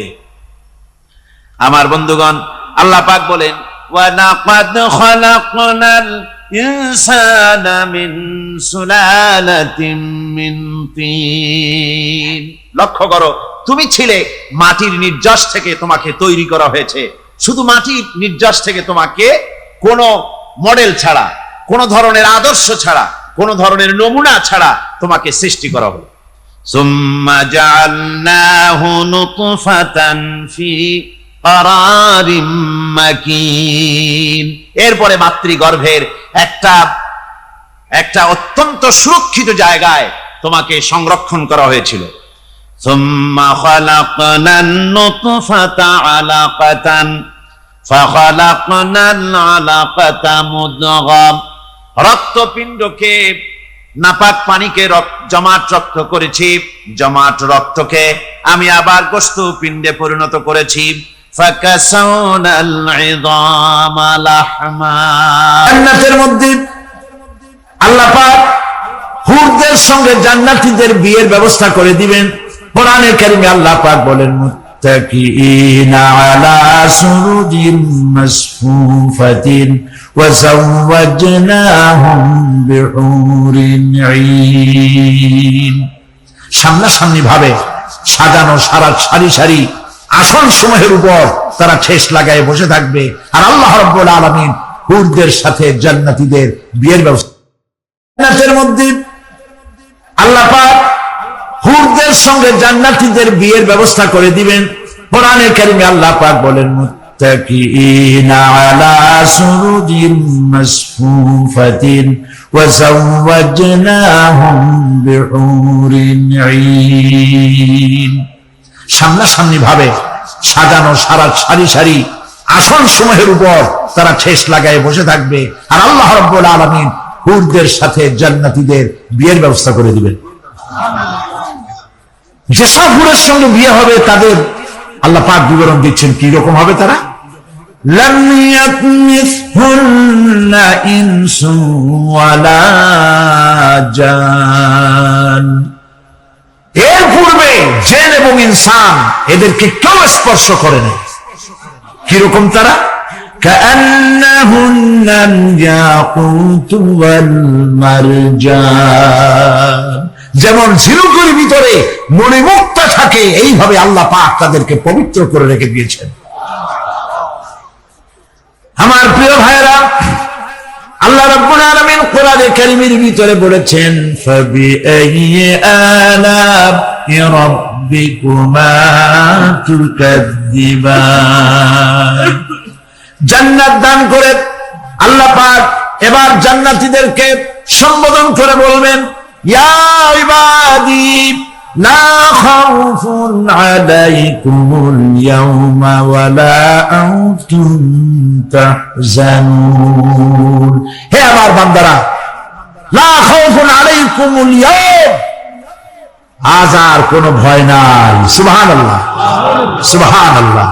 আজ আর কোনো ভয় নাই, কোনো চিন্তাও নাই, আরামে এই জান্নাতের মধ্যে বসবাস করো। এরপরে আল্লাহ পাক জিজ্ঞেস করবেন, ও আমার জান্নাতীরা, আমি যেসব ওয়াদা করছিলাম আমার ওয়াদা মোতাবেক সমস্ত নিয়ামত পেয়েছো? তারা বলবে, হ্যাঁ পেয়েছি, সব নিয়ামত আপনার ওয়াদা মোতাবেক সব পেয়েছি। আল্লাহ রাব্বুল আলামিন বলবেন, সব পাও নাই, ওয়ালাদাইনা মাজিদ, আমার কাছে আরো বেশি আছে। সুবহানাল্লাহ, আমার কাছে আরো বেশি আছে। জান্নাতীরা বুঝবে না সে আরো বেশিটা কি, এর থেকে আর বেশি কি। প্রিয় ভাই সব, নবী করিম সাল্লাল্লাহু আলাইহি ওয়াসাল্লাম বলেছেন, জান্নাতের সুখ আর শান্তি কোন চোখ নাই যা দেখেছে, যা কোন অন্তঃকরণ নাই যা কল্পনা করতে পেরেছে। এই জান্নাত মুত্তাকিদের জন্য আল্লাহ রাখছেন। সুবহানাল্লাহ। জান্নাতীরা ভাবতেও পারবে না সেই নিয়ামতগুলি কি। প্রিয় ভাই সব, সেই মুহূর্তে আল্লাহর নবী মুহাম্মদ রাসূলুল্লাহ সাল্লাল্লাহু আলাইহি ওয়াসাল্লাম বলবেন, রব্বুল আলামিন, আমার উম্মতেরা জান্নাতীরা বুঝতে পারে নাই আপনার কাছে কি নিয়ামত আরো বেশি আছে। আমার এই উম্মতেরা জান্নাতীরা আপনার ওয়াদা মোতাবেক সব পেয়েছে, কিন্তু একটি জিনিস এখনো তাদের কিসমতে হয় নাই। সেই জিনিসটা হলো, যারা তার রবকে না দেখে শুধু কোরআন আর হাদিসের কথা শুনে আরামের ঘুম হারাম করে তাহাজ্জুদের নামাজ আদায় করেছিল, চোখের পানি ফেলেছিল, যারা জান্নাত দেখে নাই, জাহান্নাম দেখে নাই, আপনাকে ভয় করে যারা জীবন পরিচালনা করেছিল, যারা আপনাকেই দেখে নাই, না দেখে শুধু কোরআন হাদিস বিশ্বাস করে যারা অকাতরে নিজেদের জীবন বিলায় দিয়েছিল, এই জান্নাতীরা এখন পর্যন্ত তার রবকে দেখতে পারে নাই।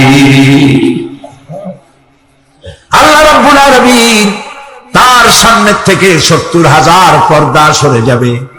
আল্লাহ পাক বান্দাদের আরজি পুরা করার জন্য জান্নাতীদের সামনে তিনি জালোয়া ফরজ হবে। কোরআন শরীফের ভিতর আল্লাহ পাক বলেন, জান্নাতীরা তারা আল্লাহর দিকে, জান্নাতীরা তার রবের দিকে তাকিয়ে থাকবে, আর রব তার বান্দাদের দিকে তাকায়া থাকবে।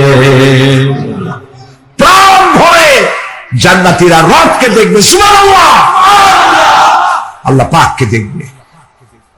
প্রাণ খুলে আজ দোয়া করি, রব্বুল আলামিন, জান্নাতের যেই পরিবেশে, যেই জায়গায় তুমি দয়া করে তোমার গোলামদেরকে তুমি নিজেই দর্শন দিবে, দেখা দিবে। মনিব গো, ও আমাদের রব, আজ এই বিশাল জনসমুদ্র নিয়ে তোমার দরবারে আবেগ ভরা কণ্ঠে বলি, যে অনুষ্ঠানটি তুমি এমন মুবারক অনুষ্ঠান করবে যেখানে তুমি জান্নাতীদেরকে দেখা দিবে, ওই জান্নাতের কোন একটি, ওই অনুষ্ঠানের কোন একটি কোনায় কানায় আমাদেরকেও দাঁড় করাইয়া দেখার তৌফিক। প্রিয় ভাই সব, আল্লাহ রাব্বুল আলামিন মানুষের সামনে এত সব নিয়ামত রেখেছেন, এই জান্নাত দান করবেন। এরপরে আল্লাহ রাব্বুল আলামিন কোরআনে কারীমের মধ্যে বলেছেন, রব্বিস সামাওয়াতি ওয়াল আরদি ওয়া মা বাইনাহুমার রাহমানি লা ইয়ামলিকুনা মিনহু খিতাবা। এসব পুরস্কার রয়েছে তোমাদের সেই রবের পক্ষ থেকে যিনি আকাশ আর জমিনের মালিক। সুবহানাল্লাহ বলবেন না? যার সামনে কথা বলার ক্ষমতা কারো হবে না।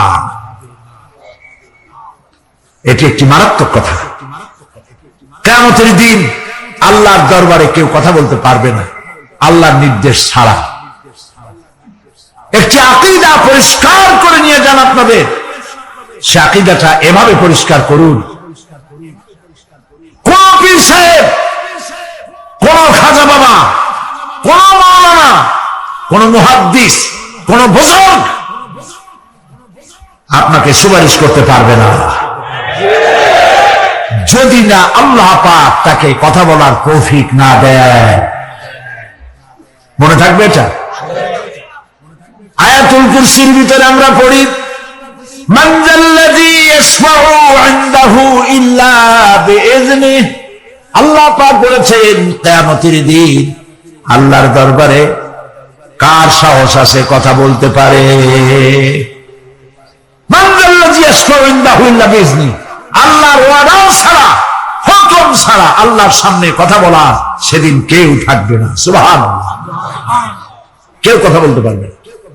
সুপারিশ করতে হবে আল্লাহ যারে বলেন তুমি করো, অমুকের জন্য করো, সেই ব্যক্তি শুধু তার জন্যই করতে পারবে, আর কেউ কথা বলতে পারবে না। সেই কঠিন হাসরের ময়দান, যেদিন শুধুমাত্র আল্লাহ পাক কথা বলবেন, আর যারে বলতে বলবেন সেই কেবলমাত্র বলতে পারবে। সুপারিশ এটি আল্লাহ পাক কিয়ামতে পারমিশন দিলে বলা যাবে। হযরত ইব্রাহিম আলাইহিস সালাম কিয়ামতের দিন তার নিজের পিতা সম্পর্কে সুপারিশ করবেন। রব্বুল আলামিন, আমার আব্বার জন্য সুপারিশ করতেছি, মেহেরবানি করে জাহান্নাম থেকে তারে আপনি রক্ষা করুন। আল্লাহ রব্বুল আলামিন বলবেন, ইব্রাহিম তোমার সুপারিশ মঞ্জুর হবে না।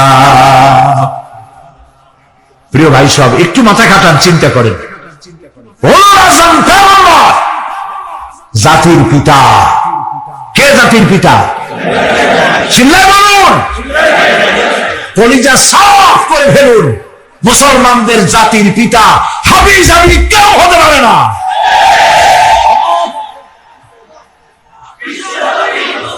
মিল্লাতা আবিকুম ইব্রাহিম। ইব্রাহিম আলাইহিস সালাম এই মিল্লাতের পিতা। সুবহানাল্লাহ।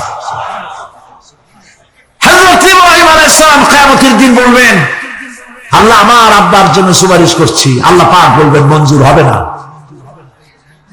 আসল তোমার পিতা হতে পারে, কিন্তু আমার খলিলকে আগুনে ঢালার জন্য নমরুদকে সে সহযোগিতা করেছে, আমি তোমার পিতাকে ক্ষমা করব না। নবী করিম সাল্লাল্লাহু আলাইহি সাল্লামকে সাহাবায়ে কেরাম জিজ্ঞেস করেছেন, হে রাসূল, আপনার আব্বা এবং আম্মার অবস্থা কি হবে? নবী করিম সাল্লাল্লাহু আলাইহি সাল্লাম কেঁদে ফেলেছেন, সব বলেছেন, আমি তাদের কোনো উপকারে আসব না। আল্লাহু আকবার। মিল্লাতা আবিকুম ইব্রাহিম। ইব্রাহিম আলাইহিস সালাম এই মিল্লাতের পিতা। সুবহানাল্লাহ। হযরত ইব্রাহিম আলাইহিস সালাম কিয়ামতের দিন বলবেন, আল্লাহ আমার আব্বার জন্য সুপারিশ করছি। আল্লাহ পাক বলবেন মঞ্জুর হবে না। আসল তোমার পিতা হতে পারে, কিন্তু আমার খলিলকে আগুনে ঢালার জন্য নমরুদকে সে সহযোগিতা করেছে, আমি তোমার পিতাকে ক্ষমা করব না। নবী করিম সাল্লাল্লাহু আলাইহি সাল্লামকে সাহাবায়ে কেরাম জিজ্ঞেস করেছেন, হে রাসূল, আপনার আব্বা এবং আম্মার অবস্থা কি হবে? নবী করিম সাল্লাল্লাহু আলাইহি সাল্লাম কেঁদে ফেলেছেন, সব বলেছেন, আমি তাদের কোনো উপকারে আসব না।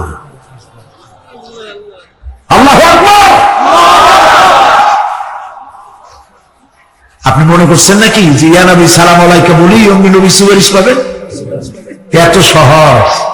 কতগুলো রসগোল্লা খাইবেন আর বড় একটা মিছিল করলেন আর অমনি চলে যাবেন?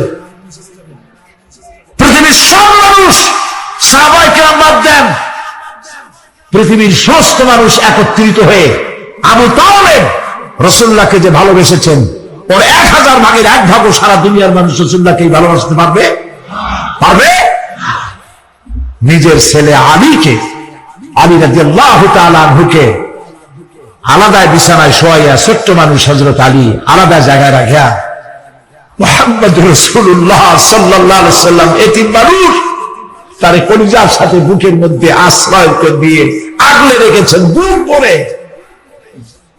সেই আবু তালেব মৃত্যুর সময় নবী করিম সাল্লাল্লাহু আলাইহি সাল্লাম বলেছিলেন, চাচা একটি বার আমার কানে তাওহীদের কালেমা শোনায় দেন। আবু তালেব তার কিসমতে ছিল না কালেমা। মরে যাওয়ার পর একজন সাহাবী বলেছিলেন, ইয়া রাসূলুল্লাহ,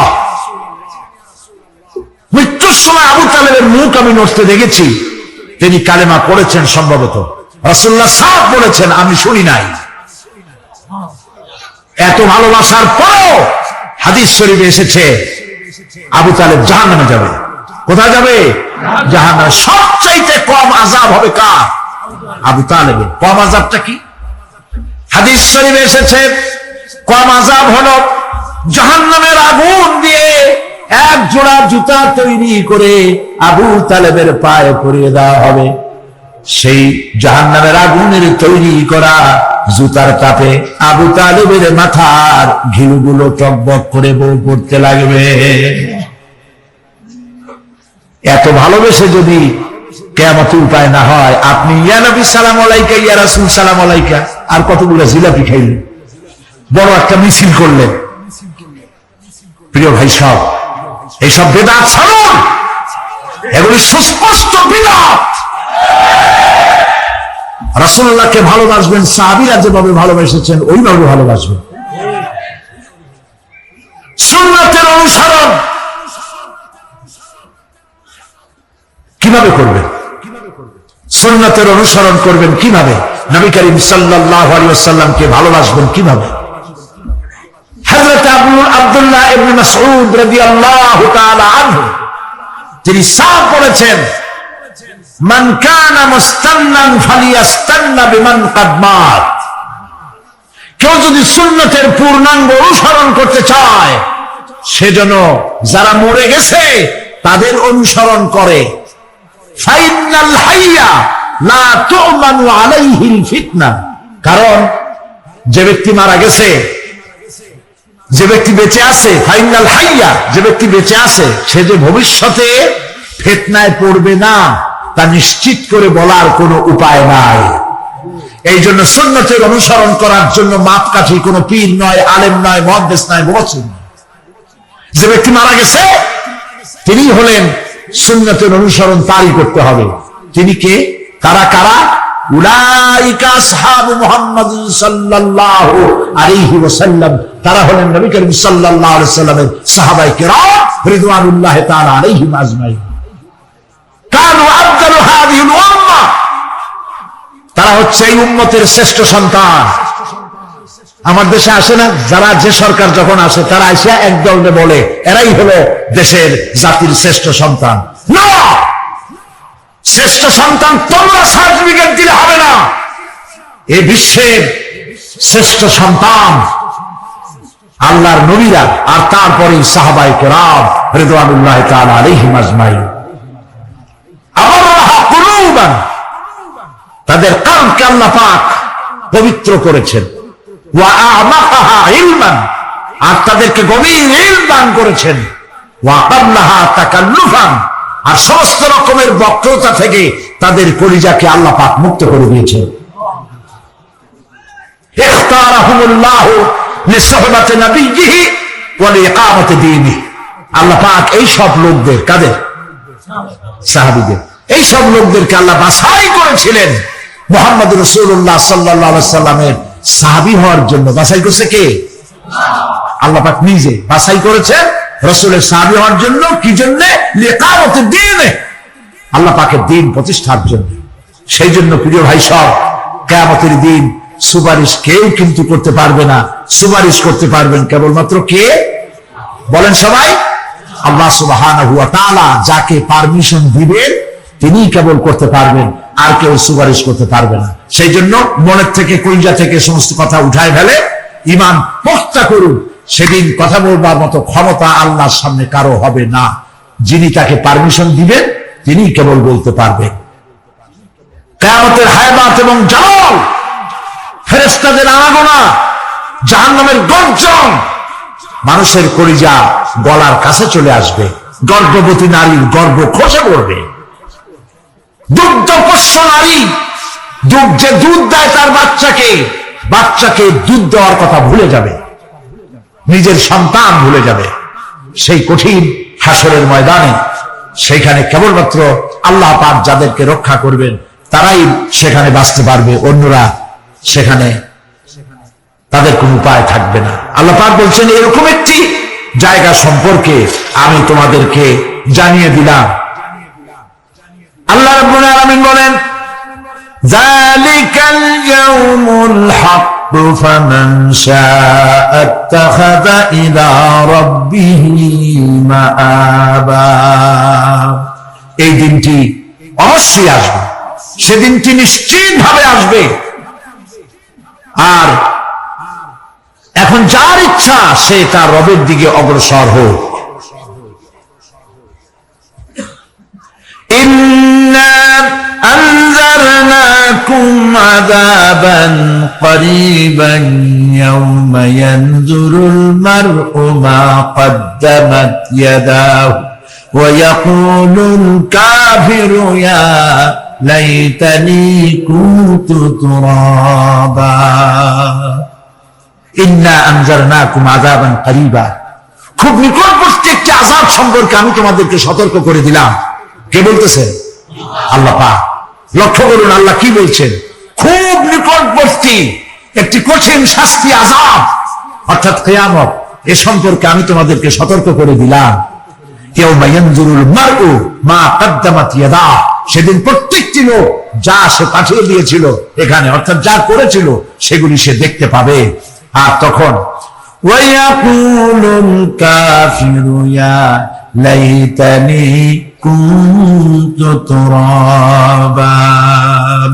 সেই কিয়ামতের ময়দানে অবস্থা দেখে কাফেররা বলবে, আহারে মানুষ না হইয়া যদি মাটি হইয়া যেতাম, যদি মাটি হতাম, যদি মানুষ না হয়ে না জন্মতাম, আজ এই হাসরের ময়দানে এইখানে এই বিচারের মুখোমুখি হতাম না, মাটি হইলে বরং অনেক ভালো হতো। প্রিয় ভাই সব, সূরা আন-নাবা সংক্ষিপ্ত আকারে যে আলোচনাটি করলাম সে আলোচনাটি ছিল এই পরকাল হবে, কিয়ামত হবে, এতে কোনো সন্দেহ নাই। আছে সন্দেহ? কোনো সন্দেহ নাই, অবশ্যই কিয়ামত হবে। এবং সেই কিয়ামত কেমনে হবে সেগুলির দৃষ্টান্ত মানুষ মরলে পচে যাবে, গলে যাবে, তারপরে চিন্তা হবে কেমনে, সেগুলি আমি আপনাদের সামনে আলোচনা করেছি। তারপরে জান্নাত এবং জাহান্নাম দুটি ভাগ হবে, সেগুলির ব্যাপারে আমি আপনাদের সামনে আলোচনা করেছি। আজকে মুনাজাতের আগে সর্বশেষ যে কথাগুলি বলতে চাই সে কথাগুলি হলো এই পৃথিবীতে আমরা এসেছি, চলে যাব, যাওয়ার আগে এই কোরআন একটি বিশাল জনগোষ্ঠী এমন বানাতে চেয়েছে যে জনগোষ্ঠী এই কোরআন দিয়ে একটি বিশাল সমাজ গড়বে, রাষ্ট্র গড়বে, এমন রাষ্ট্র গড়বে যেই রাষ্ট্রে দুঃখ থাকবে না, অশান্তি থাকবে না, যেখানে সুখ থাকবে, সমৃদ্ধি থাকবে, আর কিয়ামতের দিন আল্লাহর জান্নাতে তারা চলে যাবে। তেমন একটি সমাজকে আমরা চাই। সবাই বলেন সেরকম একটি সমাজকে আমরা চাই। কারা কারা চাই হাত তুলে দেখান।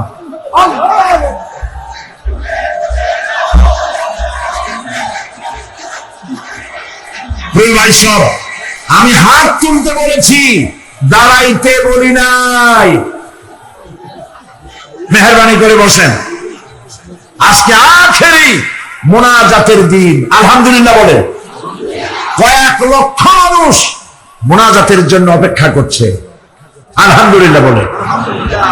দাঁড়ানোর অর্থ আমি বুঝি, অনেক সময় বসছেন, ফাঁকে একটু মাজা সোজা করে নিলেন, বসেন, বসেন, আর একটু জোরে সরে জিকির করেন, লা ইলাহা ইল্লাল্লাহ, লা ইলাহা ইল্লাল্লাহ, আরো জোরে লা ইলাহা ইল্লাল্লাহ।